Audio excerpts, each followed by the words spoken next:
दोस्तों, आज हमारे स्टूडियो में बातचीत के मंच पर उपस्थित हैं व्यंग की दुनिया के एक विख्यात हस्ताक्षर, विख्यात नाम प्रेम जन्मेय जी।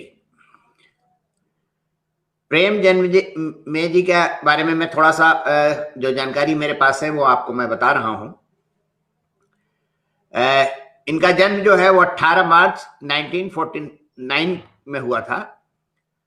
इन्होंने एमए किया है, एमलिट किया है और इन्होंने पीएचडी की है। इन्होंने जैसे कि मैंने बताया कि व्यंग के एक बहुत ही विख्यात नाम है, हस्ताक्षर हैं, लेकिन व्यंग साहित्य के साथ साथ इन्होंने बाल साहित्य और नव साक्षरों के लिए भी लेखन किया है। जैसे बच्चों के लिए इन्होंने जो शहद की चोरी, अगर ऐसा होता, नल्लू राम आदि बाल रचनाएं की हैं और उसके माध्यम से इन्होंने बाल मनोविज्ञान पर का बहुत अच्छी तरह से चित्रण किया है। नव साक्षरों के लिए इन्होंने खुदा का घड़ा, हुड़क और मोबाइल देवता, ये इनकी किताब है, इन रचनाएं हैं। इसके बारे में बात करेंगे। नव साक्षरों के लिए ये क्या मतलब, इसका मकसद होता है। इनके व्यंग संकलन जो है वो कई आ चुके हैं। मैं अभी उनके बारे में थोड़ा बताता हूं आपको।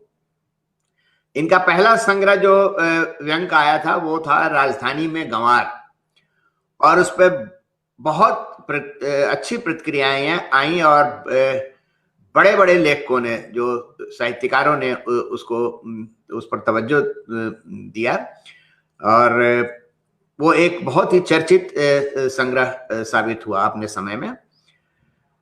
तो उसके बाद से बेशर्म में वो जैते, पुलिस पुलिस, मैं नहीं माखन खायो, महाठगनी, मेरी 51 व्यंग रचनाएं, शर्म मुझको मगर क्यों नहीं आती, डूबते सूरज का इश्क, कौन कुटिल खल कामी, मेरी 51 श्रेष्ठ व्यंग रचनाएं, ज्यो ज्यो बूढ़े श्याम रंग, और संकलित व्यंग, कोई मैं झूठ बोल लिया, लीला चालू है, भ्रष्टाचार के सैनिक, हंसो हंसो यार हंसो।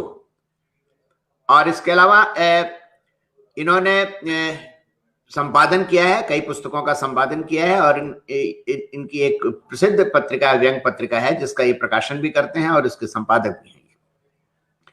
इसके अलावा इन्होंने आलोचना की पुस्तकें लिखी हैं, हिंदी का राष्ट्र और राष्ट्र की हिंदी, प्रसाद के नाटकों में हास्य व्यंग, आजादी के बाद का व्यंग साहित्य। इन्होंने नाटक भी लिखे हैं, 2 व्यंग नाटक, क्यों चुप तेरी महफिल में है। उसके बाद संस्मरण लिखे हैं इन्होंने, मेरे हिस्से के नरेंद्र कोहली, जो नरेंद्र कोहली के बारे में सभी लोग जानते हैं कि जो एक बहुत बड़े लेखक भी हैं और व्यंगकार भी हैं, उनके बारे में इन्होंने लिखा है, मेरे हिस्से के नरेंद्र कोहली। और इर्दम गिर्दम अहम स्मरानी। इनको जो सम्मान मिल चुके हैं वो कई सम्मान है। अगर कहा जाए तो सम्मानों का पहाड़ है, अगर मैं उसको पढ़ूंगा तो मुझे भी ऐसा महसूस होगा कि मैं सम्मानों के पहाड़ तले दबा हूं। फिर भी मैं बता रहा हूं, शरद जोशी राष्ट्रीय सम्मान, पंडित श्रीनारायण चतुर्वेदी सम्मान, हरशंकर परसाई स्मृति पुरस्कार, दुष्यंत कुमार अलंकरण, हिंदी अकादमी साहित्यिक सम्मान और पंडित ब्रिजलाल द्विवेदी साहित्यिक पत्रकारिता सम्मान, शिव कुमार शास्त्री व्यंग सम्मान, व्यंगश्री सम्मान, कमला गोयनका व्यंग भूषण सम्मान, आचार्य निरंजन नाथ सम्मान, भारत भास्कर शिखर सम्मान, नई धारा रचना सम्मान, हिंदी निधि तथा भारतीय विद्या त्रिनिडाद एवं टोबैगो अंतरराष्ट्रीय बाल साहित्य दिवस पर इंडो रशियन लिटरेरी क्लब सम्मान। कई पत्रिकाओं में प्रेम जन्मेज जी के ऊपर विशेषांक निकल चुके हैं। कई विश्वविद्यालय में इनके ऊपर शोध हुए हैं, इनकी रचनाओं पर, और हो रहे हैं। जैसे कि वर्धमान विश्वविद्यालय में इनके व्यंग साहित्य में सामाजिक और राजनीतिक चेतना पर डॉक्टर साधना झा ने शोध किया, और जो कि बाद में एक पुस्तक के रूप में भी प्रकाशित हुआ। सुधा ओम धिंगरा जी के संपादन में सार्थक व्यंग का यात्री प्रेम जन्मेज जी प्रकाशित हुआ है। इसके अलावा छत्तीसगढ़ विश्वविद्यालय, पंजाब विश्वविद्यालय आदि में इनकी रचनात्मक योगदान पर शोध चल रहा है, हुए हैं और चल रहा है। प्रेम जी, पहले तो आपका बहुत बहुत स्वागत है हमारे बातचीत के मंच पर, कि आपने अपना समय मुझे निकाल के थोड़ा सा दिया है। और ये मेरा सौभाग्य है कि मैं आज एक बड़े व्यंगकार के साथ बातचीत कर रहा हूँ। कई बार तो ऐसा होता है जी, मैं कह रहा था मेरा भी सौभाग्य है कि आपसे बहुत आपके कार्यक्रम को कई बार देखा है और सुना है। आप जैसा गंभीर संवाद करने वाले मैंने बहुत कम देखे हैं, तो मुझे आज अच्छा लग रहा है आपसे बात करके कि एक संवाद होगा, नहीं तो ज्यादातर एक आलाप ज्यादा होते हैं। नहीं, मेरा भी मकसद था, लेकिन ये है कि आज मैं थोड़ा सा असहज सा हूं, इसलिए कि मैं एक व्यंग के बड़े पुरोधा से बातचीत कर रहा हूं। तो मैं आपको थोड़ा सा याद दिलाता हूं, हमारी आपकी मुलाकात एक बार हो चुकी है बहुत पहले, शिमला के एक प्रोग्राम में, आपको शायद याद होगा जी। वहां पर मेरी किताब का विमोचन भी था, आप भी उस विमोचन में थे। जी, और जी, तो वो मुलाकात टैगोर हॉल या क्या था वो जो वहां पे? जी, हाँ, वहां पर जो प्रोग्राम था उसमें आपसे मुलाकात हुई थी, और आपकी रचनाएं तो मैं पढ़ता रहता हूँ। अब एक बात बताइए कि जैसे कि आमतौर पे जब आदमी लेखन की तरफ प्रवृत्त होता है, उसकी तरफ जब उसका झुकाव होता है, तो आमतौर पे लोग कविताएं पहले लिखते हैं, फिर कहानियां वगैरह लिखते हैं। ये व्यंग लिखने की जो बात आपके दिमाग में, ये मतलब क्यों आई और किस तरह से आई और कब आई है? हाँ, देखिए, जो आपने बात की कि लोग पहले कविताएं लिखते हैं, फिर कहानियां लिखते हैं, फिर व्यंग लिखते हैं, तो मुझे लगता है कि यह हर रचनाकार के साथ होता है। और जितने भी व्यंग लेखक हैं, अगर आप देखें, चाहे वो परसाई हों, चाहे वो शरद जोशी भी हों, चाहे वो श्रीलाल शुक्ल हों। श्रीलाल जी ने तो अपने किशोरावस्था तक और जब युवा होने तक बहुत सारी कविताएं लिखी, और कवि सम्मेलन में जाया भी करते थे, पर उन्होंने उसको एक फॉल्स स्टार्ट कहा था, कि ये मेरा फॉल्स स्टार्ट था जो मैंने आरंभ किया। मेरा भी ऐसा ही है। लेखन से पहले अगर मैं कहूँ तो मेरा जीवन जो है वो लगभग, लेखन का जीवन जो है, ऐसा समझ सकते हैं कि जैसे ऊबड़ खाबड़ रास्तों के बीच में अपनी पगडंडियां बनाते हुए चलना। किसी राजमार्ग पे चलने जैसा नहीं है। कि राजमार्ग पे चलने जैसा मैं इस अर्थ में कहूँगा कि मुझे कोई परंपरा से साहित्यिक वातावरण नहीं मिला है, या मेरे परिवार में कोई साहित्यकार रहा हो, उस तरह का भी नहीं है। वो राजमार्ग जैसा सुशोभित, सुगम, फव्वारों से सुसज्जित नहीं है। और मेरे जीवन में अनेक पगडंडियां हैं, अनेक मोड़ हैं, अंधेरे मोड़ भी हैं, जहां भटक भी सकते हैं। अगर मैं थोड़ा सा जन्म से शुरू करूं, मतलब कि क्यों शुरू करना चाहता हूं, जी कि कारण क्या है कि मेरा जन्म जो है वो 1949 में इलाहाबाद में हुआ था। और इलाहाबाद का नाम आते ही अगर आप देखें, उस समय परिमल और उस तरह की चीजें वहाँ इलाहाबाद में हुआ करती थी। और इलाहाबाद आज जैसी दिल्ली के साथ है कि दिल्ली एक तरह से साहित्य की राजधानी और उठापटक की राजधानी हो गई, उसी तरह से इलाहाबाद से होता था। और इलाहाबाद एक ऐसा नाम है कि वहाँ का जो जन्म है उसका, या जो रहने वाला या जुड़ा हुआ है उसके साथ, इलाहाबाद का नाम आते ही मन इलाहाबाद के प्रति संवेदनशील हो जाता है। मुझे अभी भी याद है कि आ, मैंने अपनी किताब अपने मित्र के हाथ भारती जी को भेजी थी, धर्म युग में थे तब, हम लिखना शुरू किया तो छप भी रहे थे। तो उन्होंने लिखा कि कैटरेक्ट के कारण पढ़ नहीं रहा हूँ, पर उसमें मैंने देखा कि आपका जन्म इलाहाबाद का, रे वाह। तो ये इलाहाबादी एक, ममता कालिया जी को भी मैंने एक बार उनका पढ़ा था, तो इलाहाबादी रंग जो है वो था। पर एक बात मैं ये कहना चाहूंगा कि मेरा जन्म इलाहाबाद में और कमला नेहरू अस्पताल में अवश्य हुआ। और पर ऐसा नहीं है कि इलाहाबाद के कारण मेरे अंदर लेखन का कोई कीड़ा जन्म ले लिया हो। इलाहाबाद में हम रहते थे, और ये भी नहीं है कि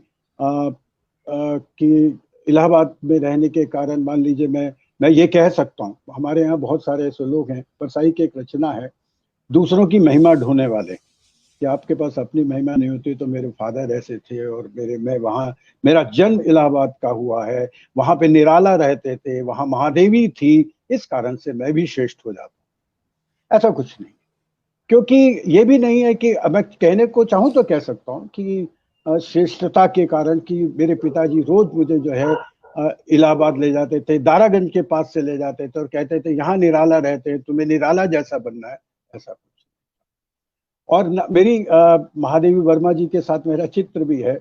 और मैं ये भी कह सकता हूँ, महादेवी जी वर्मा जी को मैंने अपना ये रचना दिखाई और उन्होंने कहा, अरे तुम बहुत श्रेष्ठ कवि बन सकते हो। ये भी कुछ नहीं। मैं पूरे होशो आवास के साथ शपथ पूर्वक घोषित करता हूँ कि मैं जन्म जात साहित्यकार नहीं हूँ, ना मेरा जन्म साहित्यिक परिवार में हुआ है, और ना ही मेरे बचपन में मेरे पड़ोस में कोई छोटा बड़ा साहित्यकार रहता था।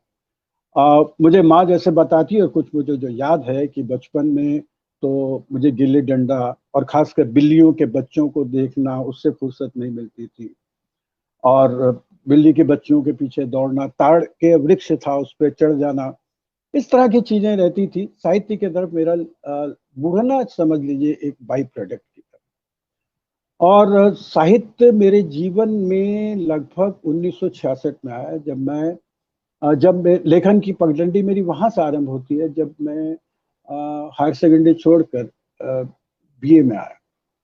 और आपको एक बात और बताऊं कि बचपन से जुड़ी हुई चीज को ही, कि 5वीं तक मैं सरकारी स्कूल में पढ़ा, प्राइमरी स्कूल जो हुआ करते थे, जहाँ पे हम लोग सुबह सिर्फ तख्ती लेकर जाते थे, स्लेट लेकर जाते थे, हमें और किसी से मतलब नहीं होता था। पर मेरे पिता के मन में एक चीज थी कि बच्चों को अच्छी शिक्षा देनी है। और अच्छी शिक्षा उस समय भी, आपको ये बताऊं, कि ये माना जाता था कि कोई अंग्रेजी स्कूल में शिक्षा दी जाएगी तो अच्छा। तो हम जहाँ रहते थे, डिफेंस कॉलोनी के सामने वजीर नगर था, वहाँ सामने भोपाल स्कूल था। मेरे पिता के मन में आया, मेरा छोटा भाई पहले वहां पढ़ता था, उस स्कूल में मैं अंग्रेजी में इस बच्चे को पढ़ाऊं, अंग्रेजी स्कूल। उन्होंने कहा बच्चे तैयारी करो। तो मैंने कहा मैंने तो अंग्रेजी 5वीं तक पढ़ी नहीं है, और वहां जाके अंग्रेजी स्कूल में कैसे पढ़ूंगा। तो वो गए, वहां बेंजामिन नाम की प्रिंसिपल थी, उनसे बात की। उन्होंने कहा टेस्ट होगा। उन्होंने टेस्ट लिया। टेस्ट का जब परिणाम आया और पिताजी उनसे मिलने गए, तो उन्होंने कहा, मेरे पिताजी ने बहुत मेहनत की, 2-3 महीने जो गर्मी की छुट्टियों में बहुत मेहनत की मेरे साथ, बहुत पढ़ाया उन्होंने मुझे। तो उसमें जब गए तो बेंजामिन ने कहा कि बाकी तो ठीक है, he is poor in English. तब मेरे पिताजी ने कहा he does not know English. तो वहां से मैंने शुरू किया, फिर मेहनत की, परिश्रम किया। मैं हर चीज को चुनौती के रूप में लेता रहा हूँ। तो वहां पे फिर मैं अपनी कक्षा में थर्ड आया। 8वीं तक मैं उस स्कूल में रहा, फिर पिताजी का ट्रांसफर आर.के.पुरम हो गया, वहां पे फिर मैं सरकारी स्कूल में चला गया। और 9वीं कक्षा में जब गया तो मैंने साइंस ली, क्योंकि 8वीं में आपके अच्छे नंबर हो तो आपको साइंस लेनी चाहिए, ये माना जाता था। और 9वीं से लेके 11वीं तक मैंने जो है विज्ञान पढ़ा, हिंदी नहीं पढ़ी। तो आप ये मान लीजिए कि 6ठी से लेके 11वीं तक लगभग हिंदी का 6ठी से 8वीं तक मैंने हिंदी विषय पढ़ा, और 9वीं से 11वीं तक हिंदी नहीं पढ़ी, विज्ञान पढ़ा। पर पता नहीं क्यों मेरा एक दोस्त था जो जिसको लिखने में रुचि थी, अब भी दोस्त है, था क्या, अब भी है, अखिलेश नाम का। अब वो अखिलेश साहित्यकार नहीं, उसको लेखन में कुछ रुचि थी। तो वो बैठा हुआ एक दिन कहानी लिख रहा था, तो मैं भी गया, मैंने कहा यार मैं भी लिखता हूँ। उन दोनों गर्मी की छुट्टियों में विद्यार्थियों पर वो अतिरिक्त दबाव नहीं होता था कि भाई आपको जो है इसकी तैयारी करनी है, इस कंपटीशन के लिए जाना है, ये तैयारी के लिए कुछ होता नहीं था। तो हम बैठे हुए कहानी लिख रहे, तब मैंने कहानी लिखी। और वो कहानी जो है उसी समय एक अखबार में विज्ञापन सा आया था, खिलते फूल नाम की पत्रिका है, और शायद उस समय मुझे जहां तक ध्यान है कि 13 यात्री उसका गाजियाबाद से निकल रही, तो वहां भेज दी मैंने। अब आप देखिए कहानी आपके जीवन को कैसे परिवर्तित करती। कहानी मैंने भेज दी और वो कहानी जो है वो छप कर आ गई। पहला विशेषांक था उनका खिलते फूल, उसमें मेरी कहानी थी कल, आज और कल। अब वो कहानी छप गई तो मैं कॉलेज में रिजल्ट भी आ गया, परिणाम आ गया। तो मेरे उन दिनों ये नहीं होता था कि अच्छा कॉलेज वो होता था जो आपके घर के पास है। आर.के.पुरम के पास मोती बाग में डिग्री कॉलेज मोती बाग था, जो बाद में हस्तिनापुर कॉलेज भी कहलाया। तो वहां जाके मैंने मैथ्स ऑनर्स में प्रवेश लिया, क्योंकि मुझे बहुत अच्छा लगता था। तो वहां पे फिर मेरे मन में था कि कहानी छपी किसको दिखाऊं, तो मेरे मित्र ने कहा किसी हिंदी के टीचर को दिखा दो। तो मैंने हिंदी के टीचर वहां बैठे हुए थे, डॉक्टर महेंद्र कुमार उस समय अध्यक्ष थे, उनको दिखाई, उन्होंने देखी कहानी। उनके पास में नरेंद्र कोहली और कैलाश वाजपेयी बैठे हुए थे, वो दोनों वहां पढ़ाते थे। तो उन्होंने कहा नरेंद्र तुम देखो कहानी वानी लिखते हो, ये देखो कहानी कैसे। तो उन्होंने कहानी देखी। इस बीच में वो बोले कि तुम कहानी ही लिखते रहते हो और तुम क्लास में कभी नहीं आते। सर मैं तो क्लास में जाता हूँ, सामने क्लास है मेरी। कहते ये तो हिंदी ऑनर्स की तो ऊपर होती है। मैं कहा जी मैं हिंदी ऑनर्स में हुई नहीं, मैं तो मैथ्स ऑनर्स में। तब उन्होंने मुझे बदला। फिर नरेंद्र कोहली ने मुझसे कहा, मैंने कहा मैं विज्ञान का विद्यार्थी हूँ, उन्होंने कहा मैं भी रहा हूँ। करते करते मतलब बहुत लंबी किस्सा हो जाएगा। तो इस कहानी ने, एक कहानी ने, और मेरे पिताजी से पूछा जाके, मेरे पिताजी बहुत खुले विचार के थे, उन्होंने कहा जो तुम्हारा मन करता है। उनका ये कुछ नहीं था। और उन दोनों आंदोलन भी चल रहा था, 1966 की बात है। तो उन्होंने कहा ये तुम्हारी इच्छा है। और मैंने, आप देख लीजिए कि मैथ्स ऑनर्स से हिंदी ऑनर्स में चला गया। और हिंदी ऑनर्स में तब हमारे यहाँ क्या था कि प्रथम वर्ष जो है वो यूनिवर्सिटी का नहीं था। आजकल तीनों वर्ष में यूनिवर्सिटी के एग्जाम होते हैं। तो मुझे आता नहीं था। और बड़े मजेदार किस्सा था कि हम लोग सरकारी स्कूल से पढ़े थे, लड़कियां तितलियों को आसपास मंडराते देखते थे लड़कियों को। पर वहां पे हिंदी ऑनर्स में ज्यादातर लड़कियां ही होती थी। और हम 2 लड़के थे। एक मेरा दोस्त मंजीत चात्रिक, इस समय बहुत अच्छा, जिसके कवर्स जो है मैं इसमें लेता हूँ, बहुत अच्छा कलाकार है। उसको शंकर आर्ट्स की तरफ से पुरस्कार भी मिला था। आजकल वो कनाडा में है, वैंकूवर में। हम 2 लड़के थे और उसको अपनी आर्ट से मतलब था। मैं लड़का और कम से कम 18 लड़कियां। अब मुझे पहली बार जब मैं गया तो मुझे टाइम टेबल नहीं पता मैं किससे लूं। तो किसी ने मुझे बोला ये लड़कियां जो हैं ये हिंदी ऑनर्स की हैं।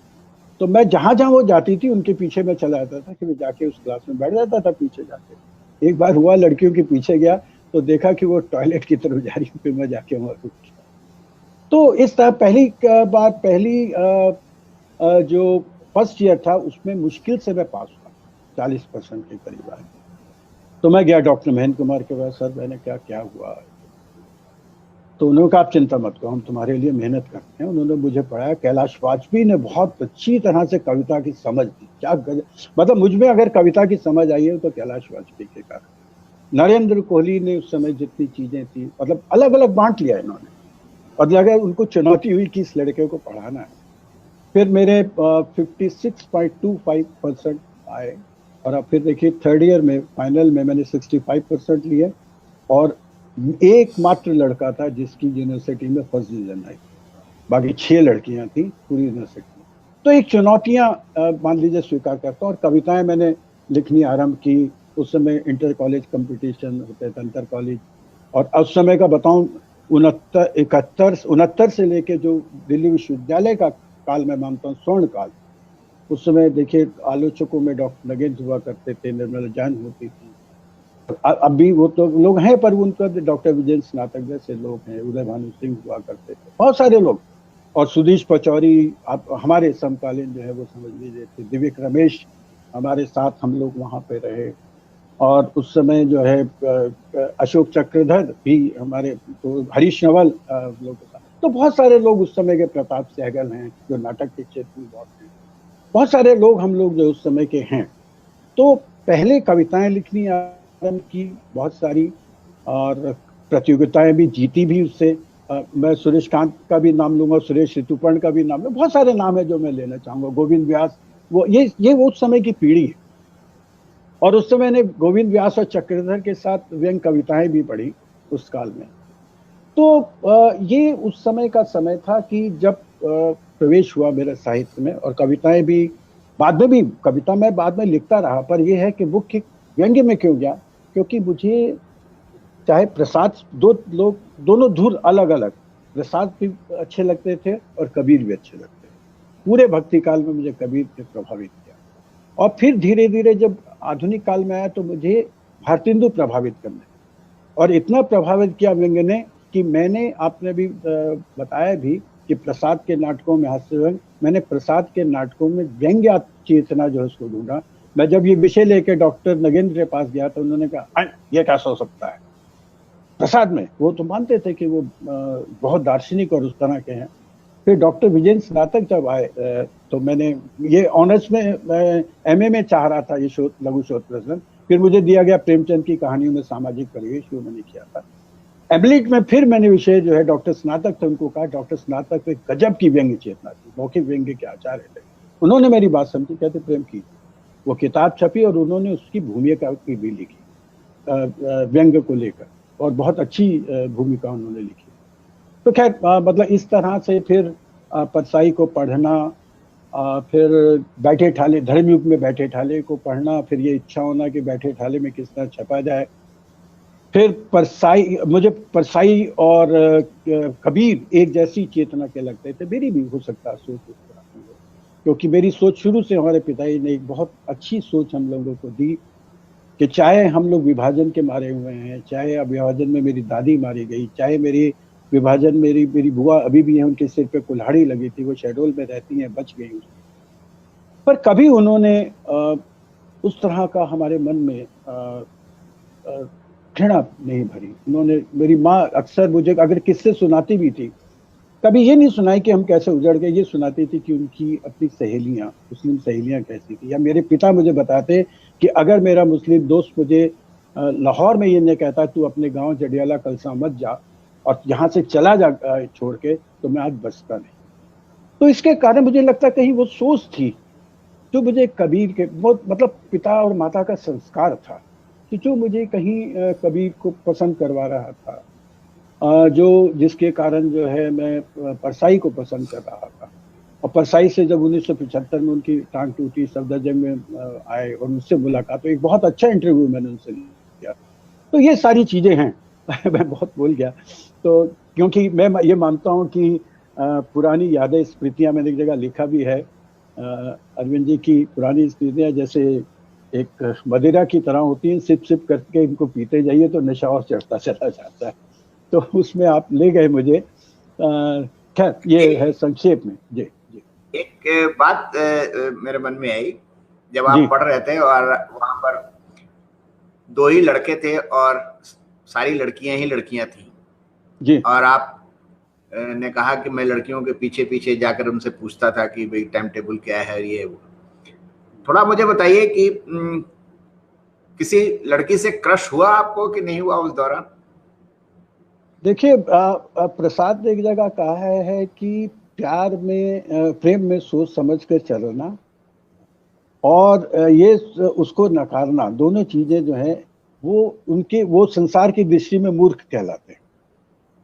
तो ये मान लेना, कह देना, मैं अगर इस समय कह दूं कि भैया ऐसा नहीं हुआ और मैं सिर्फ पढ़ने में ही लगा हुआ था, मैं एक तरह का तपस्वी हो गया था, ऐसा नहीं है। आपको बताऊं कि एक दृश्य मेरे उस समय के लोग भी जानते होंगे। आप वहाँ खेल का मैदान था पीछे की तरफ, तो वहां पे हम लोग पिट्ठू खेला करते थे। और आप देखिए कि हम 2 लड़के, 17-18 लड़कियां, उनके साथ पिट्ठू खेलो, पूरा कॉलेज ऊपर बैठकर जो है वो ना केवल हमें देखा करता था, और मेरे बहुत सारे दोस्त इस कारण भी बने कि भैया तुम्हारी क्लास में बहुत सारी लड़कियां हैं, वो मिलने और इसी बहाने से आते।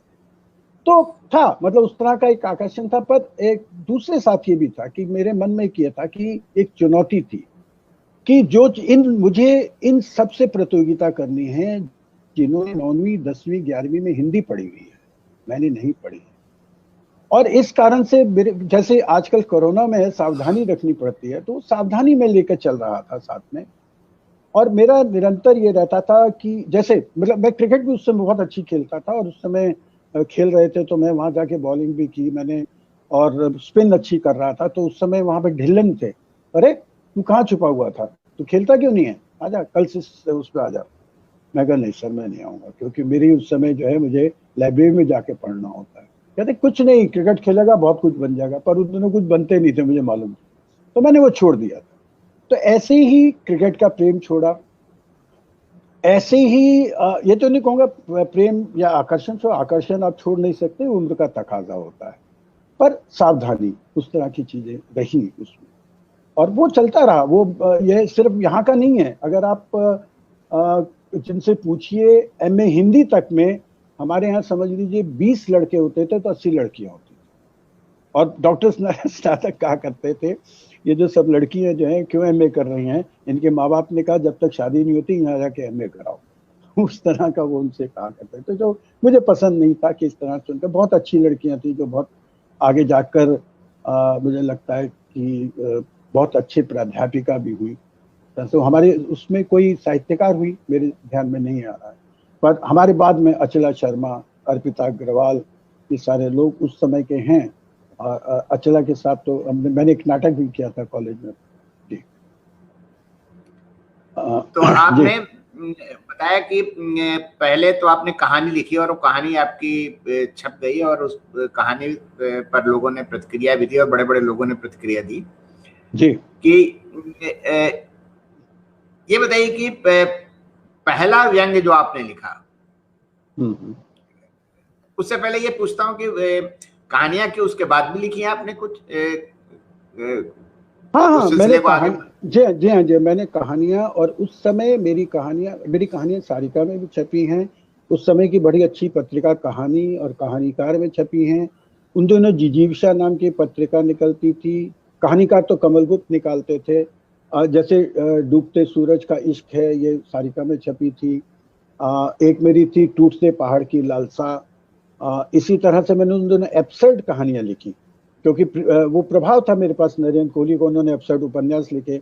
और उन कहानियों का संग्रह मेरे पीछे बहुत बड़े रहे लोग कि आप कीजिए। तो मैंने एक संकलन किया है, उसका नाम है तीसरी प्रेमिका, और वो एक प्रकाशन है, वहां से आने वाला है अभी जल्दी में। तो वो कहानियां रही। और कहानी मैंने बाद में भी, जब मैं ट्रिनिडाद गया तो वहां पे कहानी लिखी मैंने, प्रवासी मन को लेकर जो है वो भी वहां पर लिखी, जो पुण्य वर्मन ने उनकी उस समय अभिव्यक्ति नाम की वेबसाइट थी। और अभी भी कई बार जो है कुछ चीजें मुझे लगता है, जैसे अभी मेरी एक रचना है जो लोगों को बहुत पसंद आती है, बर्फ का पानी, वो कथात्मक ही है, कहानी के रूप में ही आती है। तो कहानी छूटती नहीं है, मतलब जो चीजें हैं, मेरा ये होता है कि विषय जो होता है वो तय करता है कि आप कविता में बात कहना चाहते हैं, कहानी में बात कहना चाहते हैं, नाटक में बात कहना चाहते हैं। अब जैसे मेरा नाटक जो है सीता अपहरण केस, ये मूलतः एक व्यंग रचना थी 6-7 पृष्ठ, पर धीरे धीरे उसने विकसित किया। मैं अपने आप को रीराइट बहुत करता हूँ। बहुत सारी चीजें मेरी रचनाएं, अगर आप देखेंगे, कोई करे शोध भी, एक ने पूछा भी था कि कभी एक आपको रचना एक अलग आकार में मिलेगी, फिर दूसरे आकार, रीराइट भी करता रहता हूँ। तो इन्हीं रीराइट का परिणाम है कि ये तीनों नाटक मैंने अपनी व्यंग रचनाओं के आधार पर। और कविता तो की जी जी जी जी, मैं कविता की नहीं, भी आप बात बता बता रहे थे। दूं जी। हाँ, हाँ मैं कविता की बात बता दूं कि कविता में भी जो है, जैसे शुरू में कविताएं लिखी, ये नहीं कि छोड़ दी, मतलब पैरोडी भी करता रहा। और मुझे याद है कि जब आपातकाल लगा और उसके बाद आपातकाल खत्म हुआ, समाप्त हुआ, तो मेरे मन में एक पैरोडी सूझी। नागार्जुन की कविता है, अगर आपको मालूम है, अकाल वो करते हैं, बहुत दिनों तक चूल्हा रहा चक्की रही उदास। तो उस पर मैंने एक पैरोडी लिखी थी जो धर्मयुग में छपी की थी। बहुत दिनों तक जनता रोई, संसद रही उदास, बहुत दिनों तक पत्नी सोई डरे पति के पास, बहुत दिनों तक लगी देश में जासूसों की गश्त, बहुत दिनों तक लेखकों की भी हालत रही शिकस्त। चुनाव हुए उसके बाद जो है, जैसे दाने आए घर के अंदर, चुनाव हुए देश के अंदर कई युगों के बाद, फिर से पुरुष मर्द कहलाए कई युगों के बाद, घर घर में आजादी आई कई युगों के बाद, मुन्ने ने किलकारी मारी कई युगों के बाद। तो ये मैंने पैरोडी लिखी थी, वाह, तो ये धर्मयुग बहुत में छपी जबरदस्त। थी उसके। मतलब कह रहा हूँ कि मुझे लगता है कुछ चीजें आपसे उस तरह की लिखवा देती हैं चीजें। पर आरंभिक दौर जो है वो थोड़ा सा हास्यास्पद किस्म का है। प्रसाद, मैंने बताया था कि प्रसाद के प्रभाव में लिखे हुए छायावादी गीत जो है वो आते थे। जैसे एक मैंने गीत देखा था, प्रसाद की आपको छायावाद की देखेगी कि प्राची आज निज व्यथा कह दे, प्राची आज निज व्यथा कह दे, निशा अमरता को पा गई है। और ऐसे ही दिविक नाम का जो संकलन निकला था, उसमें मेरा गीत था, मतलब मैंने वो कविता संकलन था। तो उसमें कैलाश वाजपेयी के प्रभाव में मैंने अलग तरह का गीत लिखा था कि अंधों की दुनिया में शब्द पंक्ति खो गई, चित्र बिते कागज पर रेखाएं सो गई। तो ये कविता ने पीछा छोड़ा नहीं मेरा, साथ साथ चलती रहती हैं। तो इस तरह। तो फिर या बाद में मुझे बहुत एक दंगे ने परेशान किया, तो मुझे लगा कि गद्य में या उसमें बात नहीं कह सकता। फिर मैंने कविता लिखी थी कि वहाँ हिंदू मरे थे, मुसलमान मरे थे, क्या आदमी नहीं मरे थे, वहाँ आदमियत का खून हुआ था, वहाँ आदमी ही मरे थे। जिन छतों से कभी उड़ती थी पतंगें, जिन गलियों में फूलों के गुलदस्ते, रंग बिरंगे फूलों के गुलदस्ते, लड़ते थे झगड़ते थे अब्बा कर लेते थे, अब वहाँ एक और खेल जारी है, एक और लड़ाई जारी है। छतें उगल रही हैं लावा, गलियों में घूम रहा है जंगली पशु, वहाँ 9 हिंदू बच्चे मरे थे, 7 मुस्लिम बच्चे मरे थे, क्या 16 गुलाब नहीं रौंदे गए थे। इस तरह से कविता आगे चलती है। तो जब भी मेरे मन में हुआ, या जैसे ट्रिनिडाद में गया तो वहां पे मुझे चुनौती दी गई कि यहाँ पर लोग आते हैं और अपनी बातें कहते हैं, डॉलर कमाते हैं, चले जाते हैं, यहाँ के बारे में कोई कुछ नहीं लिखता है। तो मैं बहुत देर से सोचता रहा। फिर मैं एक कार्यक्रम में गया वहां पे, तो हम मानेंगे कि वहां उनको हिंदी बोलनी नहीं आती है और समझ भी नहीं आती है, सिर्फ पहचानते हैं चीजों को, और फिल्मी गाने गाते हैं पर उसका अर्थ नहीं जानते। तो वहां पे एक कार्यक्रम हुआ जिसमें 50,000 लोगों ने हनुमान चालीसा का पाठ किया और प्रधानमंत्री ने वहां के उसको किया। मेरे दिमाग में आया क्यों ना मैं जहाजी चालीसा लिखूं, कि जहाजियों की जो कैसे वो कुली से कुलीन बने, किस तरह से उन्होंने अपने आप को, वो वहां पर गए अकेले, मतलब अंधेरा रात, अंधेरी झोपड़ी, दिया टिमटिमा रहा है, आपकी भाषा कोई जानने वाला नहीं है, वहां से धीरे धीरे धीरे उन खेतों में उन्होंने सोना उगाया और आज वो इतने शक्तिशाली हो गए, उन्होंने अपने देश को भी शक्ति। तो उसको लेके मैंने जहाजी लिखा। तो कविता का ये प्रेम भी चलता है, कहानी का भी प्रेम चल रहा है। पर प्रेम आदमी, आपने जब भी लड़कियों की बात की कि प्रेम की बात की, तो प्रेम के कई स्तर चलते रहते हैं व्यक्ति के। और जब परिवार बड़ा होता है तो आप अपनी पत्नी से तो प्रेम करते ही हैं, अपने बच्चों से भी प्रेम करते हैं, तो अलग अलग प्रेम के स्वरूप जो है आपके साथ साथ चलते हैं। जी। लेकिन शादी आपने व्यंग से कर ली। हाँ, ये कह सकते हैं, क्योंकि अभी पीछे बहुत सारे लोग हैं और कहते हैं, चित्रा मुद्गल ने एक जगह कहा कि प्रेम जन्मेजय का ओढ़ना बिछोना सब कुछ जो है व्यंगी ही है। क्या होता है कि आप कहीं कहीं अपने आप को केंद्रित करते हैं, कहीं तो चीजें अभी अब मैं दिन में काफी काम करता हूँ, पर मेरा जब लिखने का टाइम होता तो फिर मैं लेखन पे केंद्रित करता हूँ।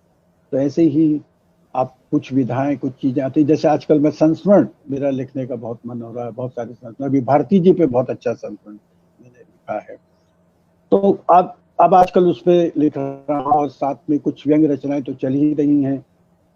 अभी जो है एक रचना नवदीप में आई है, उससे पहले भी आई है, तो चलता है, साथ साथ चल रहा है। और कोरोना काल के कारण थोड़ा ये हो रहा है कि आपको मुझे यात्राएं बहुत पसंद हैं, और मेरी व्यंग रचना है जिस जाना पुलिस वालों के यहाँ बारात में, उसका आरंभ ये होता है कि रेलगाड़ी देखकर मेरे पांव थिरकने लगते हैं, मुझे अंदर से कोई कहता है चढ़ जा चढ़ जा चढ़ जा।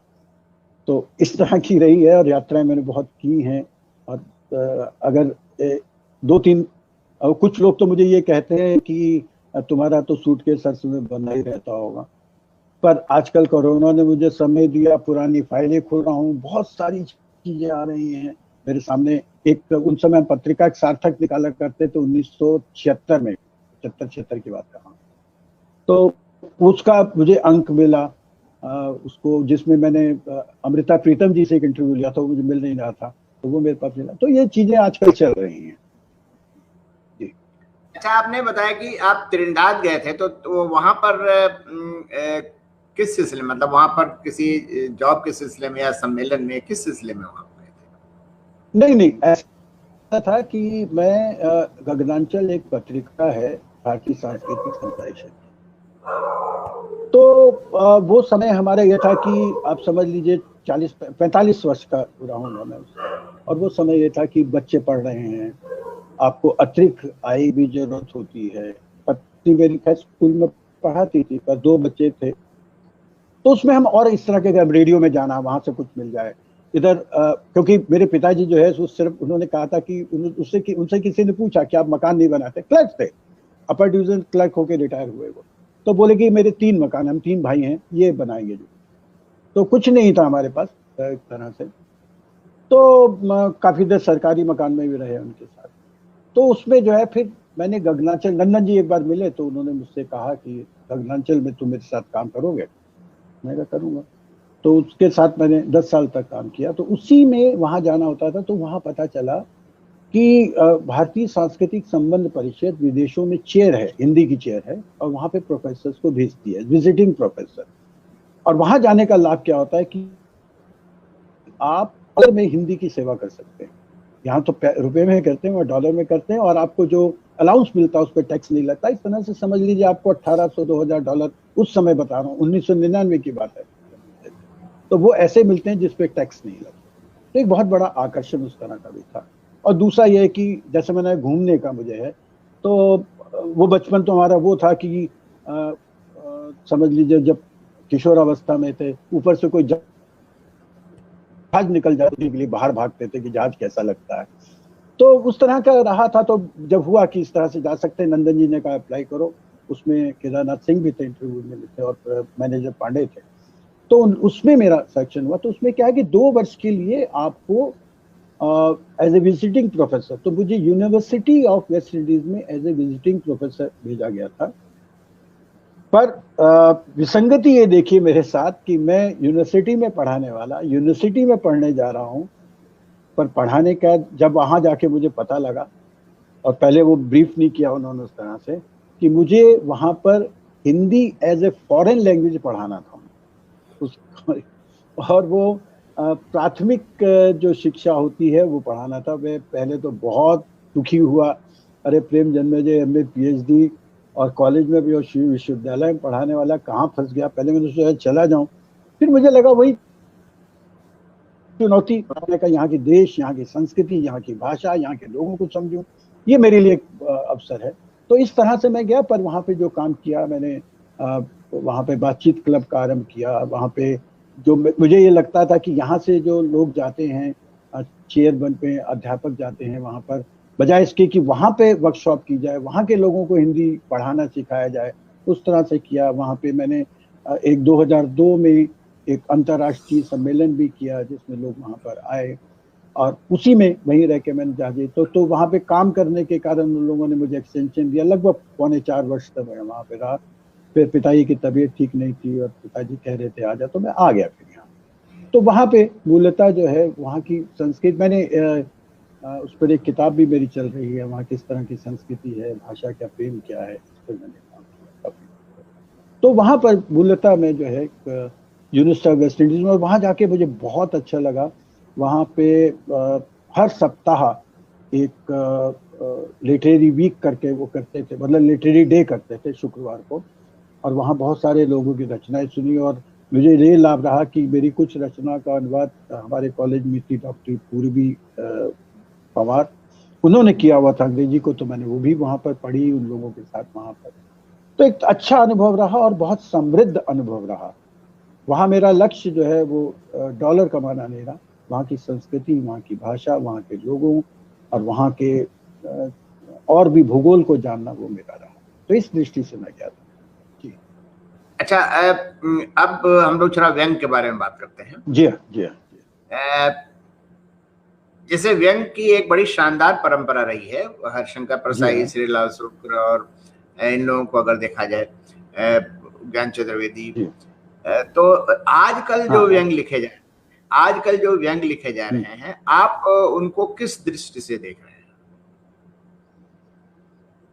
देखिए, मेरा मानना यह है, मैं थोड़ा विस्तार से बताऊं कि व्यंग का मैं एक आरंभ और मध्यकाल और आधुनिक काल, इसको आप कह सकते हैं, उस रूप में देखता हूं।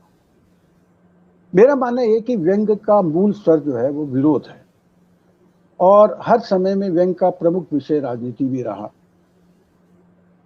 पर 20वीं शताब्दी में जब व्यंग एक तरह से आरंभ हुआ, भारतेंदु या बालमुकुंद गुप्त, बालकृष्ण भट्ट, ये सब लोग जो लिख रहे थे, वो विरोध जो है वो राष्ट्रवाद से उत्पन्न होता है। अब आप देखिए, भारतेंदु ये कहते हैं कि अंग्रेज राज सबे सुखकारी, पै धन विदेश जात यही अधिकारी। या शिव शंभू के चिट्ठे जो हैं, तो वो मुझे लगता है कि वो एक उस तरह का काल था, और वहां पे वो जो है वो विरोध जो है वो उस समय के प्रशासन से किस कारण से था, उसका कारण एक राष्ट्रवाद, एक उस सामाजिक, उस समय अगर आप देखें सामाजिक सुधार, इस तरह की चीज आ गई। पर परसाई के समय का जो विरोध व्यंग है वो मोह भंग से उपजता है। वो मोह भंग क्या है?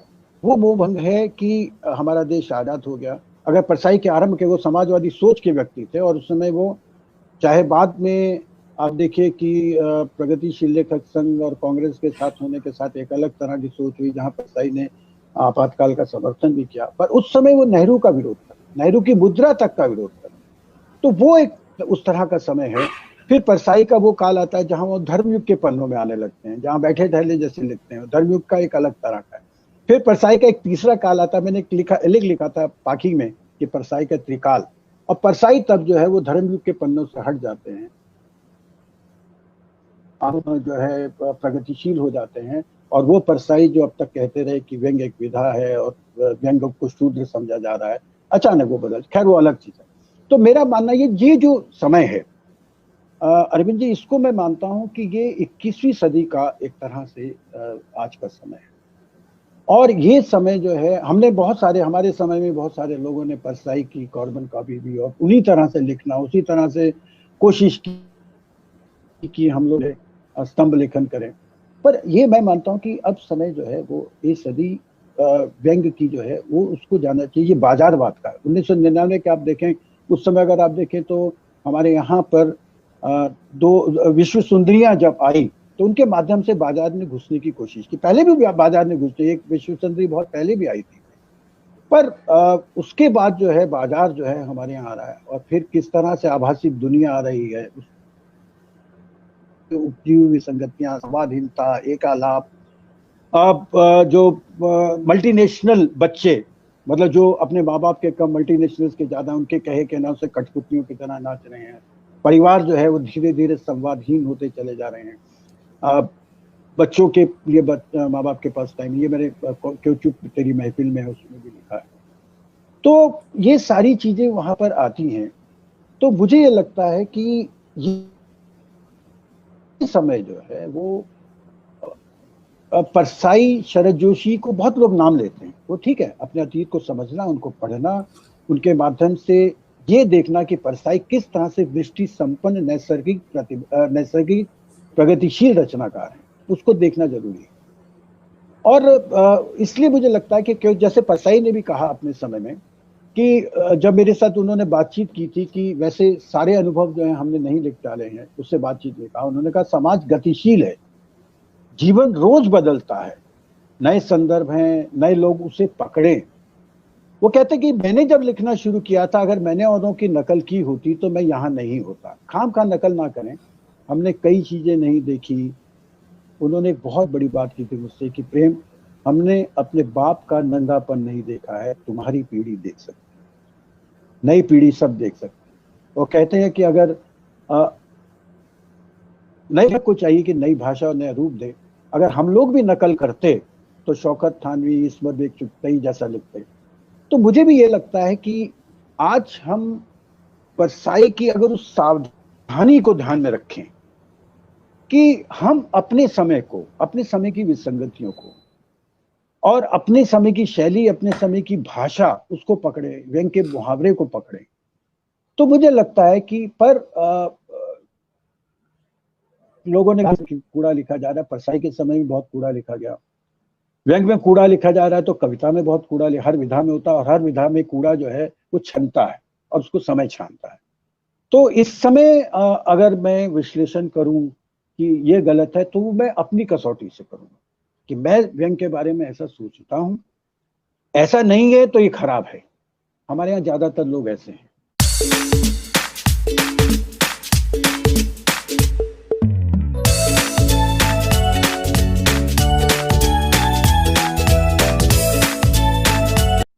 और दूसरा, हमारे यहाँ लोग अब इस समय जो मुझे लगता है वो लगभग ऐसे हो गए व्यंग में। व्यंग का मूल तत्व मैं मानता हूं कि आलोचना है। आप देखेंगे उसमें आलोचना होती है जो हास्य में नहीं होती।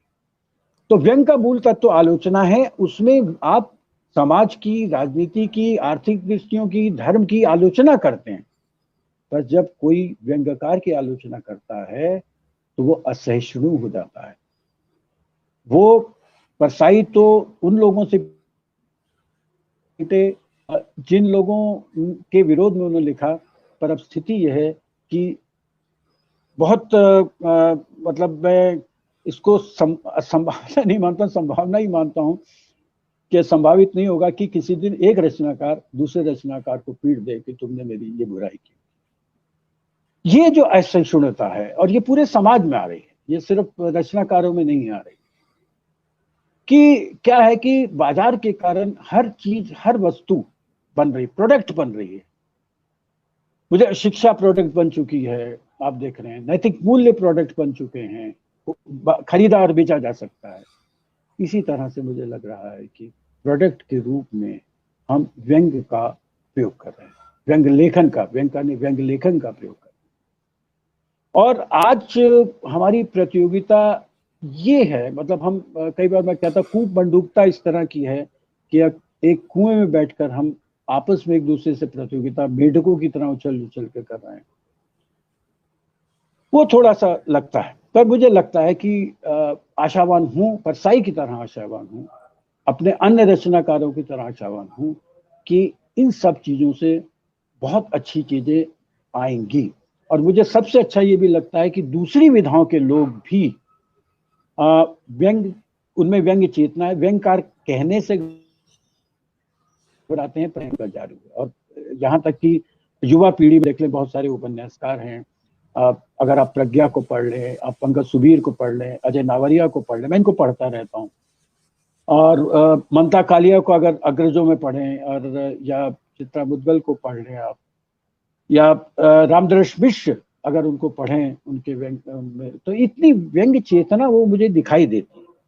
पर उसमें व्यंग की प्रतियोगिता नहीं है, वो व्यंग की उस प्रतियोगिता से अलग है। तो आज का समय जो मुझे ये लगता है कि अगर इस समय में व्यंग्यकार सामाजिक सरोकारों से जुड़े, अपने किसी की कार्बन कॉपी ना बने, तो बहुत अच्छा लेखन, मतलब लोगों में है, ताकत है, लोग लिख रहे हैं, बहुत सारे लोग लिख रहे हैं। और मैं देखता हूँ, क्योंकि व्यंग यात्रा के संपादक के रूप में मैं पढ़ता हूँ, बेहतरीन कुछ रचनाएं आती हैं, कुछ को मुझे सुधारना भी पड़ता है, कुछ लोगों को ठीक करके बेचता हूँ और वो मानते हैं उन चीजों को। पर मैं निराश नहीं हूँ, परसाई की तरह मैं निराश नहीं हूँ। मैं मानता हूँ कि अच्छा लिखा जा रहा है, अच्छा सामने आएगा। और जो अगर, और वो चीजें जो है, अगर जिसको आप कहते हैं कि जो दो अतिरेक, मतलब हमारे यहाँ अतिवादी दृष्टिकोण चलते हैं, कुछ कहते हैं बहुत कूड़ा लिखा जा रहा है, मैं नहीं मानता। बहुत अच्छे लोग हैं लिखने वाले, लिख रहे हैं और व्यंग समृद्ध हो रहा है। और व्यंग की लिखा इसलिए जा रहा है कि पठनीयता इसलिए, और बहुत सारे एक लंबी जमात जो है लोगों की लिख रही है। ये बताइए कि व्यंग समृद्ध किस रूप में हो रहा है? जैसे जो अखबारों में कॉलम लिखे जा रहे हैं व्यंग के, व्यंग समृद्ध हो सकता है? नहीं, देखिए ऐसा है कि कॉलम है या फेसबुक है या फिल्म है, ये सब मैं इनको माध्यम मानता हूँ। आप इनका कैसा प्रयोग करते हैं, सदुपयोग करते हैं या दुरुपयोग करते हैं। अब कॉलम भी जो है, ऐसा नहीं कि सारे कॉलम जो है उस तरह के हों कि जिसमें आप ये मान के चले कि 250, 300, 350 शब्दों में बात कर, ऐसा नहीं है। मैंने भी भास्कर के लिए लिखा, उसमें 1000, 1500 शब्दों का लिखते थे। ज्ञान ने जो है मालूम नहीं की जी। तो वे ये मानता हूं कि समृद्ध इस दृष्टि से हो रहा है कि बहुत ऐसी अच्छी रचनाकार, एक समय था कि राज दरबारी ने चुनौती दी थी व्यंग उपन्यास के लिए। इस समय बहुत सारे, वो कॉलम नहीं है, उसको आप कॉलम राइटिंग नहीं कह सकते, जो व्यंग उपन्यास लिखे जा रहे हैं बहुत लिखे। अरविंद तिवारी हैं, हरि जोशी हैं, ज्ञान तो जानते ही हैं, ज्ञान चतुर्वेदी हैं। इसी तरह से इधर सुभाष चंद्र हैं, उन्होंने व्यंग उपन्यास लिखा है। और अच्छे सुरेश कांत हैं, जिनका अलग तरह का एक उपन्यास आया, उन्होंने लिखा है। इसी तरह से आलोचना के क्षेत्र में मुझे बहुत अच्छा लगता है। पता नहीं आप लोग जानते हैं कि गौतम सान्याल को, एक बहुत बड़ा नाम है जिन्होंने आलोचना के क्षेत्र में बहुत बड़ा काम किया है और कर रहे हैं। ऐसे युवा लोगों में रमेश तिवारी हैं, MM चंद्रा हैं, राहुल देव हैं, इन सब लोगों ने काम कर रहे हैं। और विमर्श एक तरह से जो हिंदी व्यंग साहित्य से गायब हो गया था, जो व्यंग का कर्म सिर्फ, मुझे लगता है कि व्यंग रचना कर्म तो सब लोगों ने किया, परसाई, शरद जोशी इत्यादि ने किया, पर व्यंग कर्म उस तरह का अपनी पीढ़ी को व्यंग के विचार देना, वो परसाई नहीं किया था। तो वो वाला कर्म भी जो है इस समय हो रहा, व्यंग यात्रा का उद्देश्य भी। तो मैं मानता हूं कि समृद्ध कई तरह से हो रहा है। विचार विमर्श की दृष्टि से हो रहा है, लेखन की दृष्टि से हो रहा है, नाटक भी लिखे जा रहे हैं, व्यंग नाटक लिखे जा रहे हैं। तो ऐसा नहीं है कि सिर्फ जो है कॉलम राइटिंग है, वो एक हिस्सा है। और वो हिस्से पे जो प्रश्न चिन्ह लगाए जाते हैं, और मैं भी जो लगाता हूं, मैं मानता हूं अरविंद जी की व्यंग जो है 3 तरह से हमारे समय में है। एक रचना में व्यंग, किसी रचना में व्यंग आ जाता है तो मैं मान लेता हूं वो अलग है, क्योंकि पूरी रचना में कहीं व्यंग की कोई प्रसंग आ जाए। जैसे मान लीजिए कि रामचरितमानस है, उसमें लक्ष्मण और परशुराम का संवाद है, या अंगद और रावण का संवाद है, उसमें कई चीजें आती हैं। या सूर्य ने जब लिखा था, उन्होंने जो भ्रमर गीत प्रसंग है, वो अलग तरह का है। एक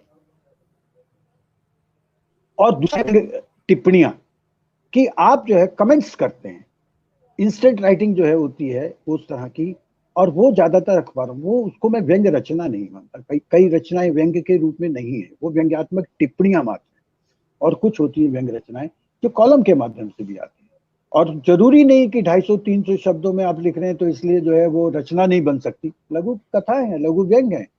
परसाई ने लघु कथाएं लिखी हैं 200-250 शब्दों की, 150 शब्दों की है। तो शब्द सीमा तय नहीं करती है। और ये भी नहीं है कि आप स्तंभ लिख रहे हैं तो घटिया लेखन कर रहे हैं। स्तंभ लेखन में भी अच्छी चीजें आ रही हैं। और उसने स्तंभ लेखन का सबसे बड़ा लाभ जो मुझे लगता है कि उसने व्यंग को पाठक दिए। तो मैं मतलब रचना की दृष्टि से अगर मैं देखता हूं तो उसमें टिप्पणियां मुझे कई बार ज्यादा दिखती हैं, और व्यंग रचनात्मकता कम दिखाई देती। जी नहीं, अब जैसे कि शब्द सीमा की बात चली, तो अब तो एक मैंने ये भी प्रवृत्ति देखी है कि 1 लाइनर 2 लाइनर भी चलने लगा है। ये व्यंग को क्या कंट्रीब्यूट करेगा? ये देखिए, ऐसा होता है कि कई बार तो प्रयोग किए जाते हैं रचना की आवश्यकता के कारण। जैसे नरेंद्र कोहली ने एब्सर्ड उपन्यास प्रयोग किया उन्होंने, पर उनके साथ ये अच्छा रहा कि उन्होंने सिर्फ 5 एब्सर्ड उपन्यास लिखे। उनको लगा कि इसके बाद और नहीं लिखे जा सकते, ये प्रयोग जो है वो उतना नहीं हो पाएगा, तो उन्होंने छोड़ दिया। हमारे यहाँ ये इसको मैं मानता हूँ कि प्रसिद्धि का एक रूप है कि भाई इतिहास में लिखा जाएगा कि इन्होंने वन लाइनर लिखा, इन्होंने हाफ लाइनर लिखा। मुझे लगता है कि ये इस तरह के शिल्पगत प्रयोग जो है वो चौंकाने वाले ज्यादा हैं। मैं उनको किसी ये अगर मैं कहूँ कि व्यंग्य में प्रयोग किया गया है तो मैं उसको उस दृष्टि से नहीं देखूं। मेरे लिए वो जो है वो प्रयोग जो है उस तरह से नहीं है कि वास्तव में शिल्पगत प्रयोग है। वो मेरे लिए मैं मानता हूँ कि वो चौंकाने वाले प्रयोग है। वो फेसबुक की मतलब ये फेसबुक पे ही दिखाई देंगे, आपको कहीं और नहीं, किसी अखबार में नहीं दिखाई देंगे। वन लाइनर जो है ये फेसबुक की पैदाइश है और एक आभासी तरह का प्रयोग है। तो मैं इसको उस तरह से मानता हूँ। अच्छा, एक चीज और बताइए जो मेरे दिमाग में अक्सर ये बात हॉन्ट करती है कि उपन्यास और व्यंग उपन्यास में क्या फर्क है। जैसे एक बार मैं समीक्षा कर रहा था और मैं एक मित्र ने मुझसे कहा था कि ज्ञान जी के एक उपन्यास की समीक्षा आप करिए, तो मैंने जब उसकी समीक्षा की तो मुझे तो वो मुकम्मल उपन्यास लगा। उसकी भाषा और उसकी शैली व्यंग्यात्मक रही बीच बीच में कई बार कई जगहों पर, लेकिन वो तो एक पूरी तरह से व्यंग मतलब एक पूरी तरह से उपन्यास था वो। देखिए ऐसा है, ये सवाल बहुत उठाए जाते हैं व्यंग की दृष्टि से खासकर।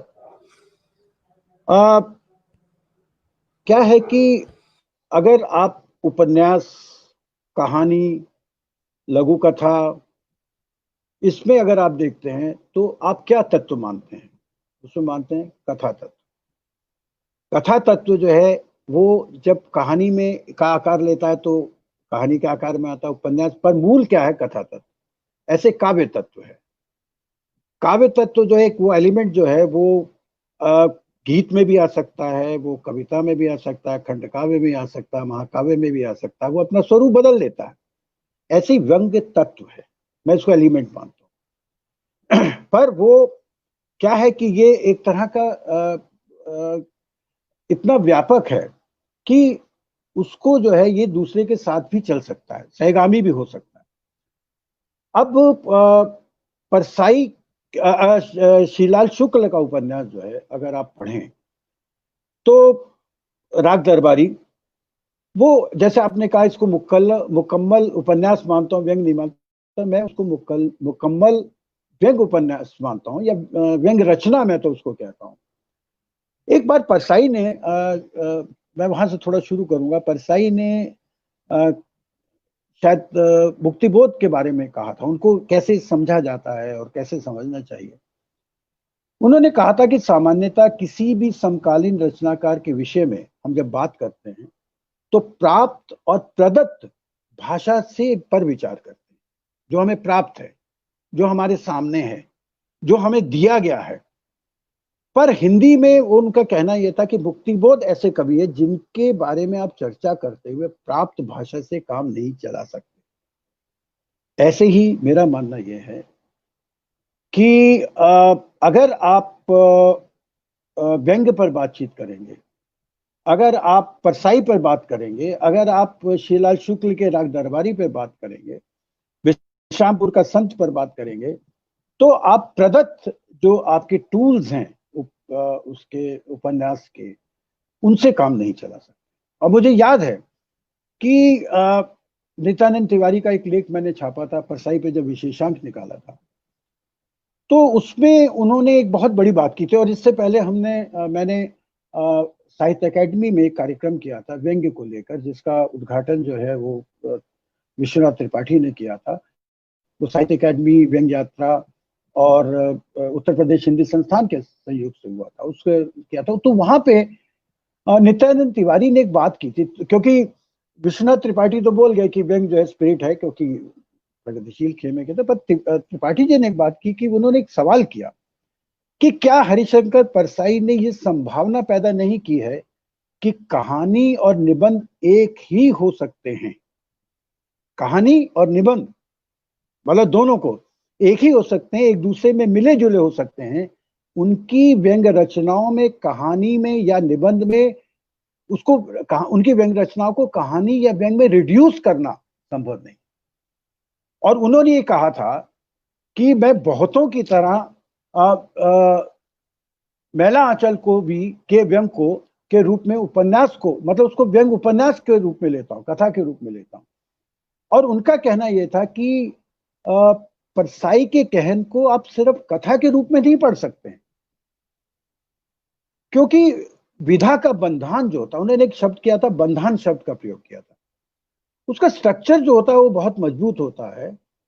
और अगर रचना में मात्र व्यंग्य कहकर कह देना एक बात है, मतलब अब किसी रचना में व्यंग्य के माध्यम से बात कह देना एक बात अलग बात है, पर उसके बंधान को, व्यंग्य के बंधान को उसके तोड़ना बहुत बड़ी बात है। मतलब रचना जैसे कहानी का बंधान था, जैसे निबंध का बंधान था, परसाई ने उस बंधान को तोड़ा और परसाई ने यही काम किया। तो उनका मानना यह है कि परसाई की रचनाओं में व्यंग्य का बंधान है। और मेरा मानना भी यही है कि जितनी भी ये चाहे शरद जोशी जो क्या कह रहा हूँ, श्रीलाल शुक्ल का उपन्यास है, श्रीलाल शुक्ल ने व्यंग्य उपन्यास ज्यादा उस तरह से नहीं लिखे। अगर उनके शुरू से पहला पढ़ा वो सारी, अभी आपको मैं बताऊं कि मैंने श्रीलाल जी पे एक विनिबंध लिखा है साहित्य अकादमी के कहने पर, वो जल्दी छप के आएगा। उसमें मैंने श्रीलाल शुक्ल को अलग तरह से समझने की कोशिश की है। ये मैं आज पहली बार बता रहा हूँ, आज मुझे सूचना मिली कि वो छपने वाला है। तो मेरा मानना यह है कि जैसे आपने ज्ञान की बात की, तो जब आप क्या है कि अगर आप उसको सिर्फ ये कह दें कि ज्ञान के उपन्यास को कि ये उपन्यास है, फिर आप क्या कहेंगे, इस उपन्यास में व्यंग्य आ गया है।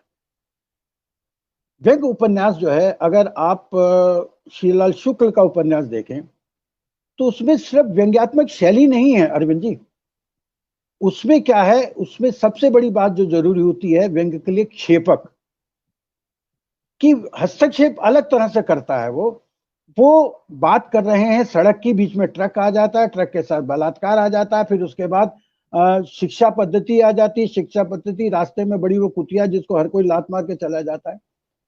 आप शुरू किस कथा को कर रहे हैं और उसके साथ क्षेपक के रूप में और चीजें जोड़ते चले जा रहे हैं। तो रचनाकार जो होता है वो कहानी एक वहां से शुरू हुई पात्र से लेके अंत तक आती है। और रचना, मेरा मानना यह है कि व्यंग रचना वो सबसे श्रेष्ठ है जो निरंतर आपको बेचैन करती चली जाती है। अब परसाई की अकाल उत्सव पढ़ लीजिए। मैं परसाई को इसलिए कह रहा हूं आपके सामने क्योंकि मैंने जब अंक निकाला था और उन पे किताब भी निकाली, मैं हिंदी परसाई को मानता हूं कि वो हिंदी व्यंग की धार्मिक पुस्तक है। जैसे कोई भी धार्मिक पुस्तक के विरोध में कुछ आप कह दे तो हंगामा खड़ा हो जाता है, परसाई को सर्वमान्य मानते हैं कि परसाई ने जो कहा क्या ठीक, क्या वो ठीक है। मैंने खैर उनके विरोध भी, मैंने अकाल उत्सव को आप पढ़ लीजिए, वो रचना निरंतर आपको बेचैन करेगी पहले वाक्य से लेकर अंत तक। जब त्रिजटा के संबंध स्वप्न तक आते हैं और उस रचना को पढ़कर कहीं हंसी ये नहीं आएगी। जो लोग ये कहते हैं ना कि व्यंग बिना हास्य के नहीं चल सकता, वो उसको पढ़ें। जो लोग ये कहते हैं कि व्यंग बिना हास्य के प्रखर नहीं हो सकता, मैं उनसे कहूंगा कि वो कबीर को वो पढ़ें कि जो मैं ब्राह्मण ब्राह्मणी का जाया और द्वार से क्यों नहीं आया, पाथर पूजे हरी मिले तो मैं पूजू पहाड़, अतकाकर पत्थर तोड़ी के मस्जिद लई बनाए, ताचड़ी मुल्ला मांग दे भाई। इसमें कहाँ हास्य है सर, जो प्रखर है व्यंग, तो बिना हास्य के क्या व्यंग नहीं हो सकता है। तो ये सारी चीजें हैं। तो मेरा मानना यह है कि व्यंग का, जैसे तिवारी जी ने कहा, एक बंधान है और वो बंधान जो है बहुत सारी चीजें ऐसी उत्पन्न करता है जो उसका मुख्य लक्ष्य क्या है, मैंने जैसे आलोचना है और प्रहार है, ये व्यंग्य की ताकत है और निरंतर आपको बेचैन करते चले जाए।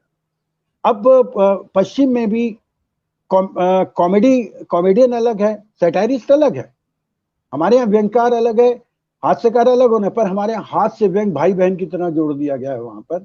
जबकि मैं मानता हूं कि दोनों की मूल प्रकृति में अंतर है। और व्यंग को हमारे यहाँ ज्यादातर लोग हास्य को व्यंग की बैसाखी के रूप में प्रयोग करते हैं। मैं इसको नहीं मानता। व्यंग की हंसी और हास्य की हंसी में जमीन आसमान का अंतर है। व्यंग की हंसी तीखी होती है, वो व्यंग का कैटलिस्ट एजेंट है, वो व्यंग का उत्प्रेरक है। वो हंसी है जो द्रौपदी दुर्योधन को अंधे की संतान अंधे कहने के बाद हंसती है, वो हंसी ही दुर्योधन के यहाँ चुभती है, और वही महाभारत है। ये व्यंग की हंसी का प्रभाव होता है। व्यंग की हंसी जो होती है वो सामान्य हंसी नहीं है मेरे। तो ये जब आप कह रहे हैं कि ज्ञान के उपन्यास को, मैंने सारे उपन्यास, सारी चीजें उनकी देखी हैं। अब बारामसी को उस तरह से मैं व्यंग उपन्यास नहीं कह सकते, पर बाद में जो उन्होंने लिखा मारीची को, जी जी बारामसी की ही बात कर रहा था वैसे मैं। जी हाँ जी हाँ, बारामसी को मैं कह रहा हूँ। मैं तो कह ही रहा हूँ। और उसमें व्यंग ने ज्ञान ने शुरू में लिखना शुरू किया था, आरंभ किया था उन्होंने, और व्यंग के बहुत अच्छे उन्होंने, मतलब मैं कहता हूँ कि सिपाही सलार भी रहे हमारे साथ। मेरे साथ हम दोनों साथ लिखना शुरू किया, हम व्यंग के और व्यंग यात्रा उन्हीं की साथ सोच करके मैंने वो किया भी था। तो मुझे तब परसाई जी और शीलाल जी से बात हो रही थी, तो कह रहे कि प्रेम तुम काहे को व्यंग, और क्या ये तुम इसको व्यंग उपन्यास मानते हो? तो मैं क्या, देखिए ऐसा व्यंग चेतना और व्यंग के उपन्यास का एक शिल्प प्रदान करने की तरफ है। पर बाद में नरक यात्रा वगैरह पढ़ लीजिए, वो उनका पहला उपन्यास है, वो पूरा व्यंग उपन्यास है। तो मेरा मानना यह है, और अभी भी लोग लिख रहे हैं, तो व्यंग के उपन्यास का शिल्प अलग है।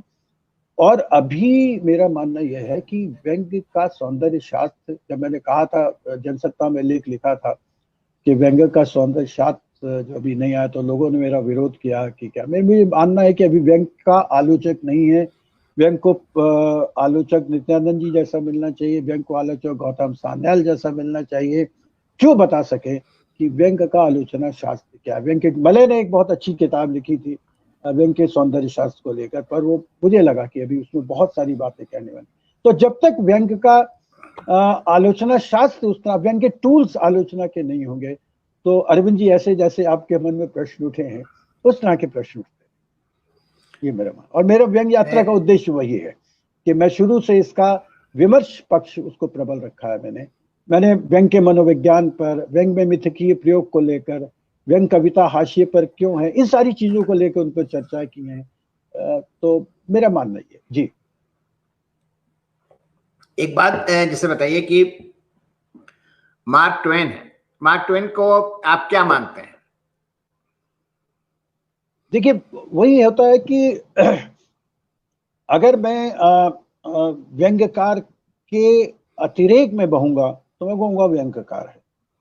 और मेरा मानना यह है अरविंद जी कि मैं अभी अपने लोगों से भी कहता हूं कि व्यंग्यकार जो लोग जो नए युवाकार हैं उनसे मैं कहता हूं कि आप जो कहते हैं मैं व्यंग्यकार हूं, और कॉलर ऊंचा कर लेते हैं कि देखिए मेरा यहाँ छप गया, वहां अखबार में छप गया, आप अपने आप को साहित्यकार क्यों नहीं कहते?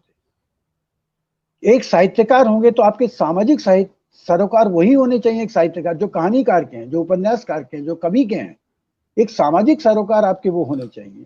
उसके बाद आपकी रचना के आधार पर कोई रचना, अब देखिए इनकी शीलाल जी के अब सारे उपन्यास तो व्यंग्य उपन्यास नहीं है ना।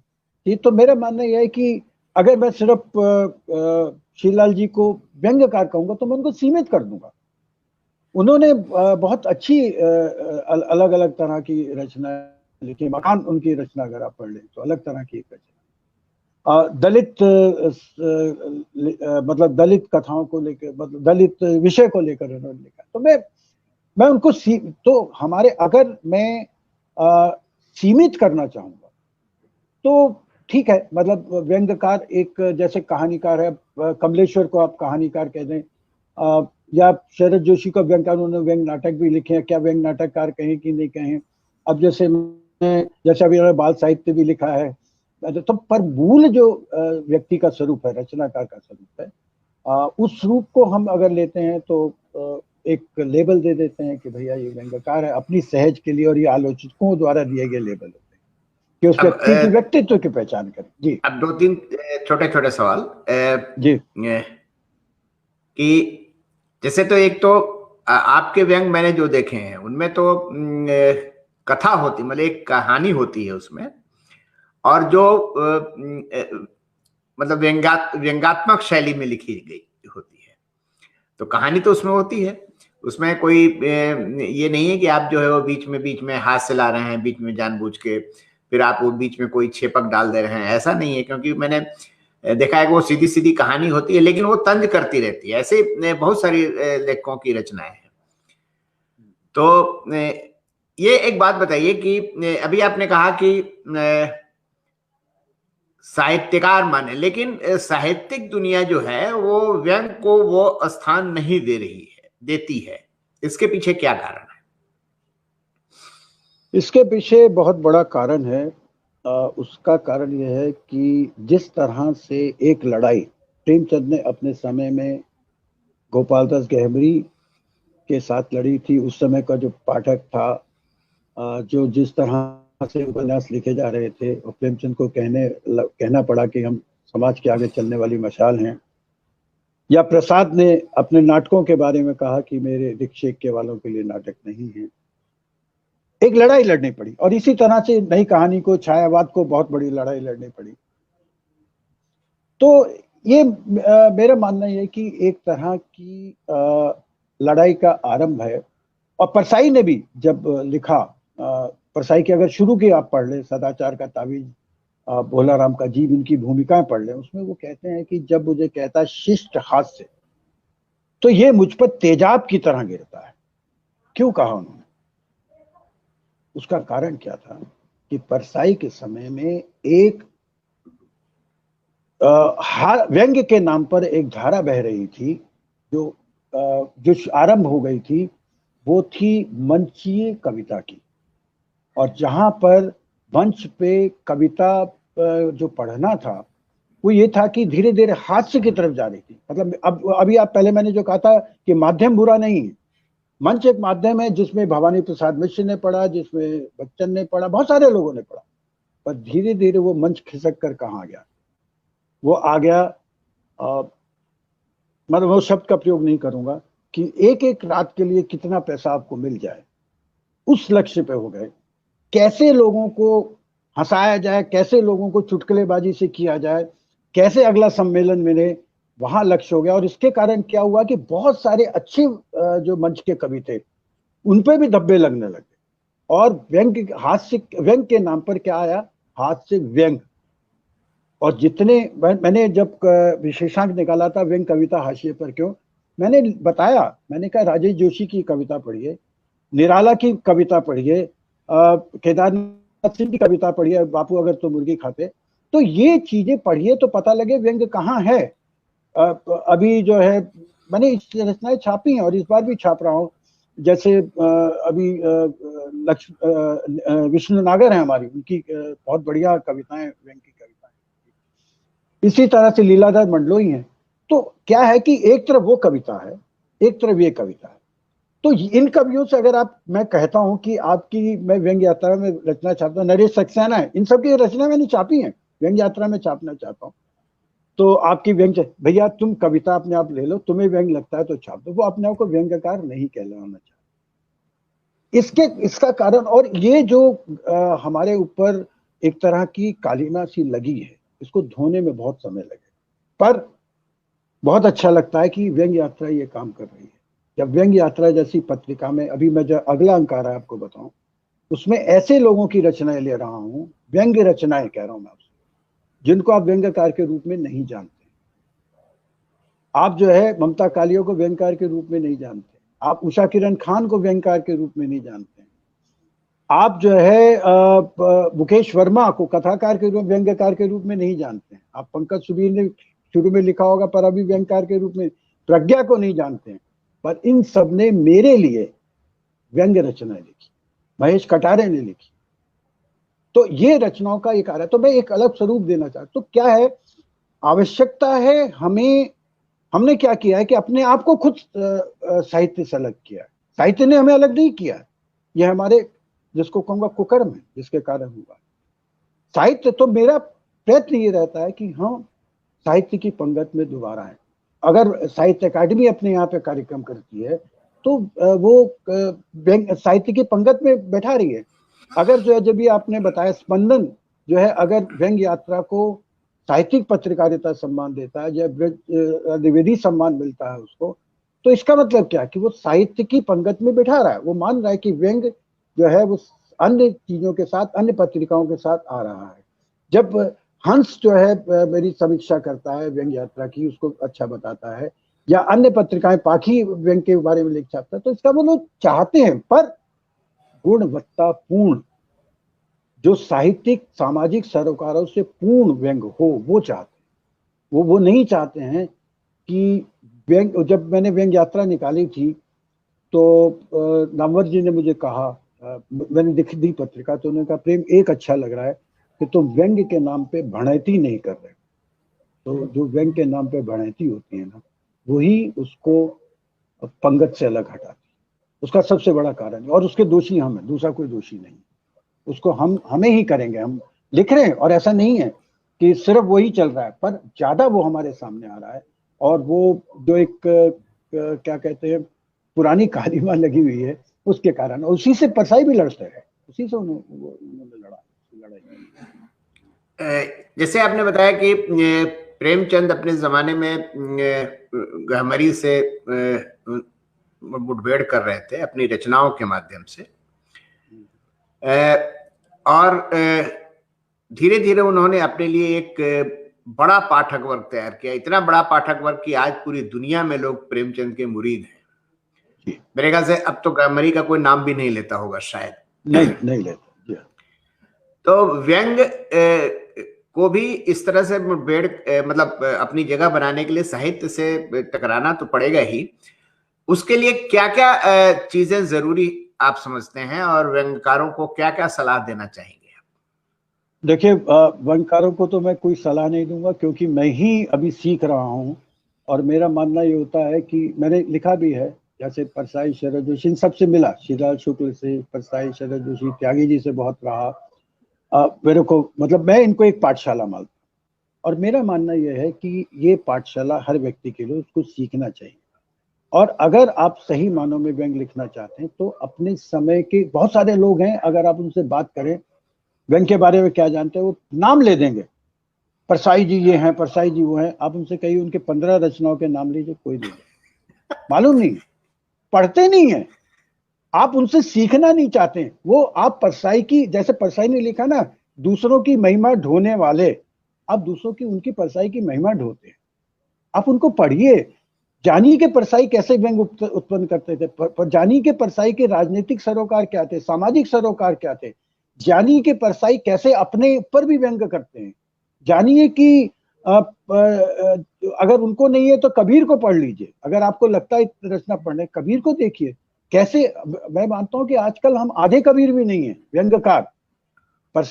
कबीर ऐसे व्यंग्यकार थे जो निर्भीक होकर अपनी बात कहते थे।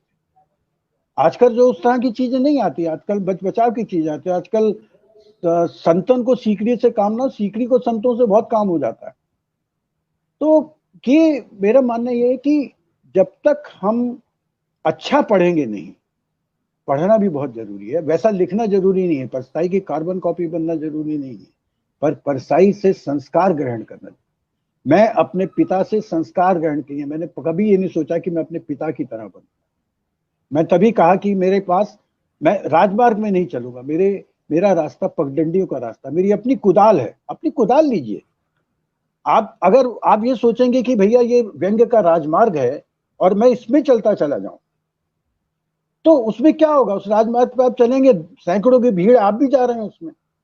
अगर आप अपनी कुदाल खुद लेंगे और राजमार्ग से नीचे जाएंगे, जो जंगल का रास्ता है, जहां बिच्छू भी हो सकते हैं, सांप भी हो सकते हैं, वो चुनौतियां हैं, अगर उन चुनौतियों से अपनी कुदाल से जाएंगे, तब अपना मार्ग आप पैदा करें, तब आप जो है अलग तरह से दिखाई दें। तो ये आपकी, मैं उनको पाठशाला मानता हूं। मैं अपने शिक्षक से सीखा, नरेंद्र कोहली से सीखा, पर नरेंद्र कोहली नहीं बनूंगा, मैं परसाई नहीं बनूंगा। मैं अपने हिसाब से अपना मार्ग तैयार करूंगा कि मुझे, जब तक मैं नहीं करूंगा, जब तक मैं उस रास्ते पे नहीं जाऊंगा, तो उसकी चुनौतियां मुझे कैसे समझ आएंगी? तब तो मैं आराम से राजमार्ग पे चल रहा हूँ, भैया इधर भी देख रहा हूँ, लोग तालियां बजा रहे हैं, आइए आइए, आप भी भीड़ में चल।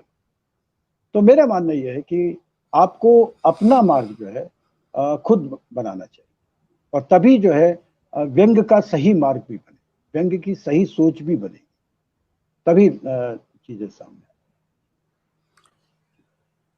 और मतलब आखिरी सवाल यही है कि जो इसी बात से जुड़ी हुई है कि जब आपके पास दृष्टि होगी, जब आपका सरोकार साफ होगा, जब आपकी प्रतिबद्धता होगी, तो आपकी रचना भी उसी तरह से निखर करके आएगी, और तब साहित्यिक पत्रिकाओं में आप स्थान भी बना पाएंगे, तब साहित्यकारों के बीच में आप स्थान भी बना पाएंगे।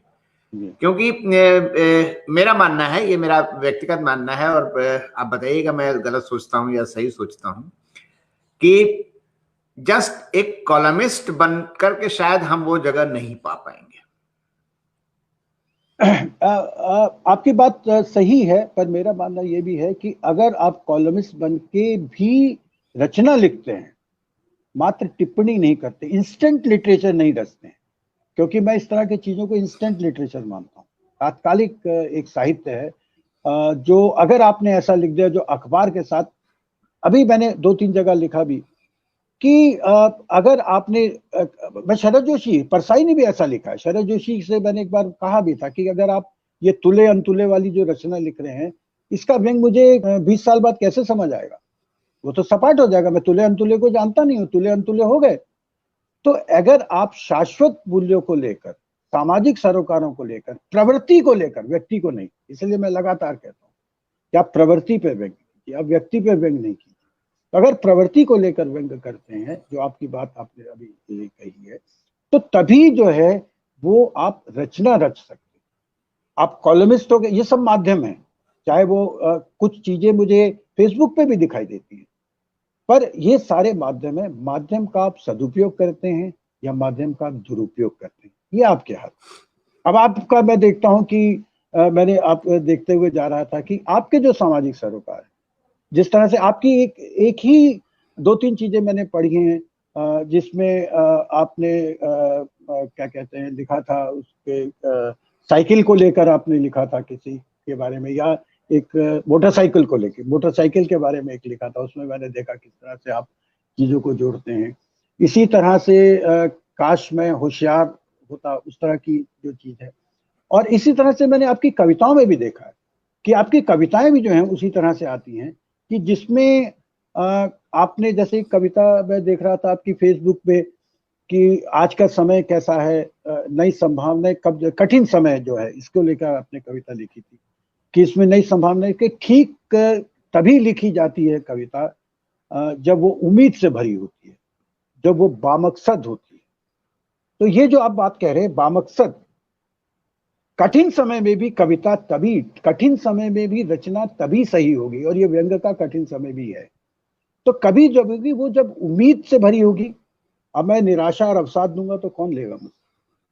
और इसीलिए मैं कहता हूं कि व्यंग चाहे कितने नकारात्मक चीजें कहता है, पर वो सकारात्मक सोच के साथ है, और बामकसद, चाहे वो कविता हो, चाहे वो कहानी हो, चाहे वो उपन्यास हो, अगर बामकसद नहीं है तो किसी भी कठिन समय में आप जो है रचना रच नहीं सकते। तब आप जो है जो मतलब मैथिली शरण गुप्त को ही कह रहा हूँ कि जब वो क्या क्या कहते हैं कि सिर्फ मनोरंजन कभी कर्म नहीं होना चाहिए, वो तो जब तक ये बामकसद नहीं होगा, व्यंग भी जब तक बामकसद नहीं होगा, तब तक वो रचना नहीं बनेगा, वो टिप्पणी बनकर रह जाए। तो सबसे बड़ी शर्त वो जो है, जो आपने भी अपनी कविता में कही है, उसको मैं, तो बामकसद होना बहुत जरूरी है, और चुनौतियों को स्वीकार करना बहुत जरूरी है, और सामाजिक सरोकार आपकी रचना में आए, आप कहाँ खड़े हैं ये पता लगे।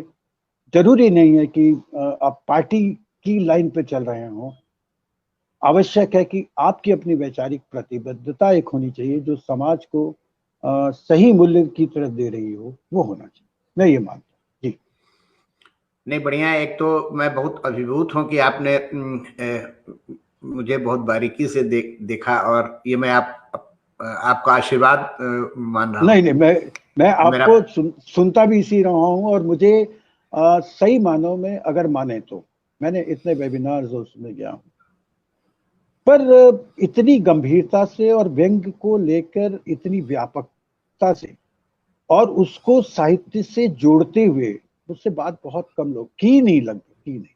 और मैं जब आपकी चीजें मैं देख रहा था तब कई आपके कार्यक्रम देखे, चुपचाप भी देखे, तो मैं ये देख रहा था कि आप किस तरह से सवाल करते हैं, कितनी व्यापक सोच है। तभी मैंने आपको जानना भी शुरू किया, क्योंकि साहित्य में बता रहा हूँ कि मेरा ये है कि मैं सिर्फ ये अपने आप को सीमित नहीं करता कि मैं व्यंग लेखक हूँ तो व्यंगकारों को जानूं, मैं और लोगों को भी पढ़ता हूँ। और मुझे बहुत अच्छा लगता है कि जब व्यंग यात्रा का नरेश सक्सेना के पास जाता है, विजय बहादुर सिंह के पास जाता है, वो मुझे बताते हैं कि क्या करना। मैं उससे सीखता हूँ, मैं कभी ये नहीं कहता हूँ कि भाई ये आप क्यों कह रहे हैं। तो ऐसे ही मैं आपसे भी चाहूंगा कि लगातार तभी हम सीख पाते हैं, नहीं तो हम समुद्र की सतह पे रहते हैं। मैं तो मानता हूँ कि लेखन एक तरह का स्कूबा डाइविंग है। जब तक आप समुद्र के अंदर नहीं जाएंगे तब तक आपको अपनी औकात नहीं पता लगेगी कि आप कितना हैं। तो आप सतह पे रहेंगे तो लहरें गिनते रह जाएंगे। तो ये तो एक हर रचनाकार के लिए, और यही जो आप बात कर रहे थे, मैं चाहूंगा कि हर व्यंगकार जो अपने को व्यंगकार समझता है साहित्यकार समझे और रचनाकार की तरह जो है स्कूबा डाइविंग करे। जी तो चलिए प्रेम जी, बहुत बहुत धन्यवाद। हाँ, एक सवाल तो रह ही गया था, वो जो वो था ना कि नौ साक्षरों के लिए आपने कुछ लिखा है, वो क्या है नौ साक्षरों? नहीं, ऐसा है कि ये नेशनल बुक ट्रस्ट का जो न्यास है उनकी एक योजना है। और ललित जो स्वयं रचनाकार भी हैं, वो वहां पे पहले उपसंपादक थे, फिर संपादक बने। वो योजना क्या है कि जो नए अभी वृद्ध लोग, मतलब जो मानसिक दृष्टि से बहुत सशक्त हैं, वैचारिक दृष्टि से सशक्त हैं, पर लिखना पढ़ना उन्होंने बहुत उम्र में सीखा है, तो उन लोगों को मैं अपनी बाल साहित्य नहीं पढ़ा सकता। तो उन लोगों को ऐसी रचनाएं पढ़ाई जाएं जो सरल भाषा में लिखी जाएं, जो मिश्रित वाक्य हैं उनको तोड़ा जाए। तो इसके लिए मैंने प्रेमचंद की गृहदा, उसका भी इनके लिए रूपांतरण किया। राम संजीवन की माँ, उसका मैंने रूपांतरण किया। फिर अपनी रचनाएं भी जो है, जैसे मोबाइल देवता जो मैंने लिखी, वो क्या उसकी भाषा सहज और सरल है और एक मकसद के साथ। अब मोबाइल के बारे में मैं बच्चों के बारे में नहीं, बच्चों को नहीं बता सकता। गृहदा जो है मैं बच्चों को उस तरह से नहीं बता सकता, राम संजीवन की माँ नहीं कह सकता। तो उन लोगों के लिए जो है वो न्यास की कार्यक्रम है, उसके अंतर्गत मैंने 5-6 इस तरह की चीजें लिखी थी। और बीच में इस तरह का आया कि आप लिख सकते हैं, तो लिखा था उसमें। तो ये वो उस तरह का, जैसे खुदा का घड़ा मैंने कुएं को लेकर लिखा था कि कैसे हमारे जल है और उन चीजों को लेकर। तो ये उस तरह की रचना है। चलिए, बढ़िया है। आज आपसे बहुत अच्छी बातचीत हुई और मुझे तो काफी कुछ सीखने को मिला है, और लोग जो यहाँ पर मौजूद हैं वो सबको भी पसंद आई होगी बातें। आपका बहुत बहुत धन्यवाद कि आपका धन्यवाद कि मेरा समय सार्थक किया आपने और एक ऐसे व्यक्ति से बातचीत कर पाया जो गहरी समझ रखता है। और अच्छा लगा मुझे आपसे बातचीत। और आपके जो मैं देखता हूँ कि आपके जो श्रोता और दर्शक वर्ग भी है बहुत ही गंभीर है। जिस तरह से आपकी पोस्ट पे आकर जो कमेंट्स करते हैं, तो उन लोगों से जुड़ने का आपने मुझे सुअवसर दिया, उन तक मेरी बात पहुंची, इसके लिए मैं बहुत आभारी हूँ। और उम्मीद है कि ये जुड़ाव रहेगा और आप हमारे लिए व्यंग्य यात्रा के लिए भी कुछ लिखेंगे। जरूर जरूर। धन्यवाद और नमस्कार।